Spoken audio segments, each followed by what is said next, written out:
বাংলাদেশের জন্য যখনই আমি কোনো পুরস্কার পাই, সেটা ভিনদেশের মাটিতে হয়, সেটা আসলে আমার নিজের জন্য যতটা আনন্দ লাগে, আমার বেশি আনন্দিত বোধ করি আমি, যে আমি বাংলাদেশের হয়ে আমি একটি পুরস্কার হাতে নিয়েছি। এবং শুধুমাত্র এবার আমি নই, অনেকগুলো ক্যাটাগরিতে অনেকেই কিন্তু নমিনেটেড ছিলেন এবং পুরস্কারও এনেছেন। তো এটাও কিন্তু একটি বড় বিষয় আমার মনে হয়। অনেক বেশি সংবেদনশীল এই বিষয়ে, পশু পাখি, যে কোনো লিভিং বিংয়ের বিষয়ে। আর আমি আমার জায়গা থেকে চেষ্টা করি, এবং ক্রুয়েলিটি তো আছেই, রয়েছেই। তবে যারা কাজ করছে, নেপথ্যেও কাজ করছে, তারা কিন্তু আমাকে হয়তো আপনারা লাইমলাইটে দেখছেন বলে, বা আপনারা আমায় চিনেন বলে আপনার কাছে মনে হচ্ছে যে আমি অনেক কাজ করছি। আমি কাজ করছি, কিন্তু এবং এটাকে আমি গ্লোরিফাই করতে চাই না বারবার বলে, এটা এমন কোনো বড় কাজ করছি না, এটাই স্বাভাবিক।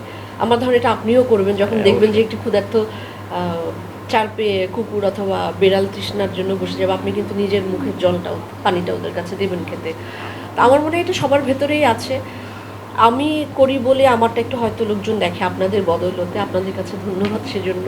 এবং এটা দেখে যদি কেউ উৎসাহিত হয়, তো পরিবার তো শুধুমাত্র হাজব্যান্ড ওয়াইফ অথবা আর কাউকে মানে পার্টনার হলেই হয় না, পরিবারে আরও অনেকেই আছে। পরিবারে মা বাবা আছেন, আমার বাড়িতে যেসব লোকেরা কাজ করেন তারা আছেন, আমার চার পায়ে পোষ্যরা আছেন, এবং আমি খুবই এনজয় করি।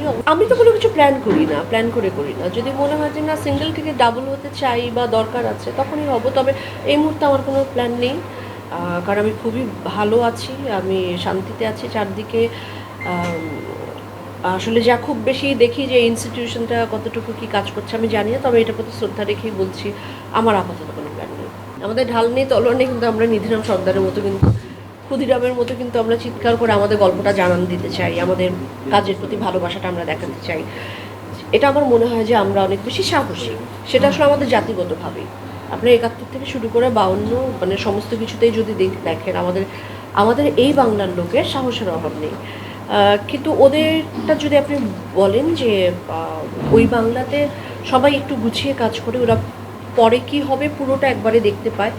এবং এই জায়গার থেকে কিছু বিষয় আছে যে আমাদের, তবে আমার মনে হয় যে একই বিষয়, এবং বাংলাদেশের কাজগুলো কিন্তু ওনারা ওই বাংলাতে ভীষণভাবে প্রশংসিত, এটা আপনারা দেখেছেন এর আগেও, এবং সেই প্রশংসাটা আমার পর্যন্ত এসে পৌঁছয়।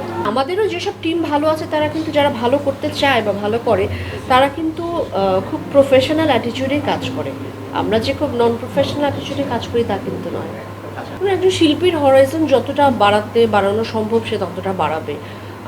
আমি একসময় এখানে কাজ করে ওখানে গিয়ে, আমি শিল্পীর তো আসলে কোনো ভূগোলবাসী মানা থাকা উচিত না। একজন শিল্পী সে যদি এই বাংলাতে না হয়ে, সে যদি আরও অন্যান্য জায়গায় ডাক পায়, সে কাজ করবে। করিম চাচা, আপনার প্রিয় মানুষদের কখনো বিপদে ফেলতে চাইবেন না স্যার। তাহলে আমাদের বিপদে রাখা কি ঠিক হচ্ছে? এজন্যই বিজলি কেবলস সবচেয়ে ভালো ও নিরাপদ। ফ্লেম রিটার্ডেন্ট পিভিসি দিয়ে তৈরি বিজলি কেবলস, নিরাপদ আজীবন।